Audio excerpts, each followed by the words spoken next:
ஈர்ப்பு விதியின் ரகசியம். நம் வாழ்க்கையையே மாற்ற வல்ல மகத்தான 12 கர்ம ஈர்ப்பு விதிகள் இவை. 1. காரணி மற்றும் விளைவு விதி. எதை விதைக்கிறாயோ அதையே அறுக்கிறாய். நம்முடைய எண்ணங்களுக்கும் செயல்களுக்கும் விளைவுகள் உள்ளன. அவை நல்லவையாக இருந்தாலும் சரி, கெட்டவையாக இருந்தாலும் சரி. அமைதி, அன்பு, நல்லிணக்கம், வளமை ஆகியவற்றை விரும்பினால் மட்டுமே அவையே நமக்கு கிடைக்கும். இந்த உலகில் நாம் இடும் ஆற்றலுக்கு எண்ணமும் செயலும் உடனடியாகவோ அல்லது காலம் கழித்தோ கட்டாயம் விளைவு உண்டு. 2.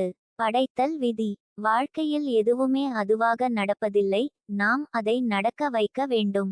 நாம் எதை விரும்புகிறோமோ அவை நம்முடைய பங்களிப்பு மூலமாக நமக்கு வருகிறது. நம்மை சுற்றியுள்ள அனைத்துமே யாரோ ஒருவரின் எண்ணத்தில் உதித்தது தான். நாமும் இந்த பிரபஞ்ச சக்தியோடு ஒன்றிணைந்து இருப்பதால் படைப்பின் பரிணாம